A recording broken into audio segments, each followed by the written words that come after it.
It's your boy Bradley, man, and I'm here to talk about the fights that's happening tonight. Actually, not even the fights because it's kind of set up for Andre Direll and for my man Jermain Taylor to win. So I'm not even gonna talk about the actual fights that's happening tonight. I want to talk about, where do both fighters move on from here.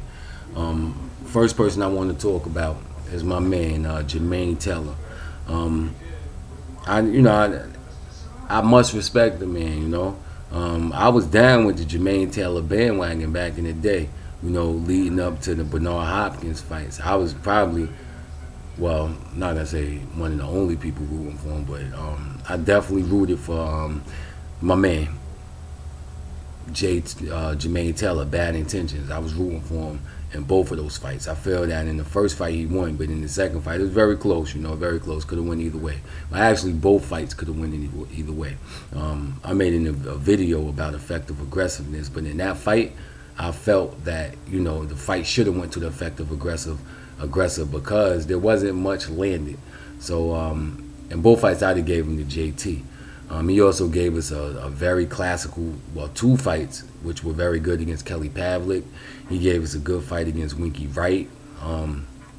He gave us a good fight against Carl Froch, a good fight against Arthur Abraham. I mean, you got to respect Jermain Taylor because he gave us pretty good fights. Plus, he is showing that he's willing to fight whoever, wherever. It doesn't matter to that dude. You know what I mean? He has power. He has a good jab when he uses it. I think he got by on his physical ability more than his boxing ability because I question his boxing IQ at times. I like Jermain Taylor, but I can't, I'm one of those people that my brain controls my heart, so I'm gonna say he's finished. I don't see him beating anybody at the top level right now. He's gonna be competitive with whoever he's stepping the ring with, but stamina is the issue. He had Carl Froch, he had Arthur Abraham, but he just couldn't keep it up. They applied pressure to him and he faded. So good fighter, but I think his time is up, man. Hate to say it, but he's finished. Now that moves me on to Andre Direll. Now, I'm gonna tell you right now, Andre Direll is he's an excellent fighter, man. He has all the ability. He's fast. He's strong. He has a little bit of power, and he has great boxing ability. I also like his defense. But I will say this. I think it was a complete bitch move for him to not fight Andre Ward in the Super 6 tournament. Come on. Y'all could be friends all you want, baby, but when you fighting for your family, that you got to put that aside, and go out there. It's a possibility that he could have been in that final, but he ain't want to fight Andre Ward. I look at his fight against Arthur Abraham, in which he did excellent work. He threw excellent combinations. He put power behind his punches. He actually knocked Arthur Abraham down for the first time in his career. It may have been more of an off-balance punch, but that, if you look at that whole sequence, Arthur Abraham was trying to land some shit on him, and he came back and countered him and landed a punch that dropped him. He may have been off-balance, but it still dropped him. So, he has a lot of ability. He got a lot of talent. I also look at that fight he had with Carl Froch when, I think it was maybe the 10th or 11th round when Carl Froch was throwing all those punches and he dipped all of them and then came back with a counter and knocked Carl Froch back. So, he has the ability. I don't know. He talks a lot too. He talks a lot. If you look at the way he was acting in the for the Carl Froch, for the building of the Carl Froch fight, you would think that he had a lot of confidence. But I'm from the hood, and I know a lot of motherfuckers who talk like that. A lot of times they nervous or they scared. They trying to talk themselves into the fight, and I think that is what we're looking at with Andre Direll. So we have somebody with all the talent in the world, but at the same time, I don't feel that he honestly believes in himself because he talks a lot. Instead of actually playing defense, he runs, and I don't like that. I don't like that. You know, he fights like, he fight like he's scared sometimes. Even though he's doing the work or whatever, judges are more inclined to give it to that person that's walking forward.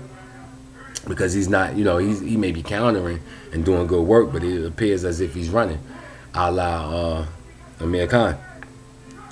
I expect him to win tonight, and looking forward to Andre Direll.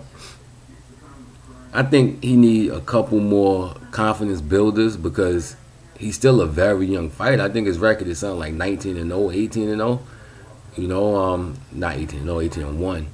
So give him a couple more fights. Let him build a little bit more confidence, or a lot more confidence he needs to stand in the pocket and trade shots with people, because I think that he can do it. He runs around, so he gets gas later on, and he's not as effective.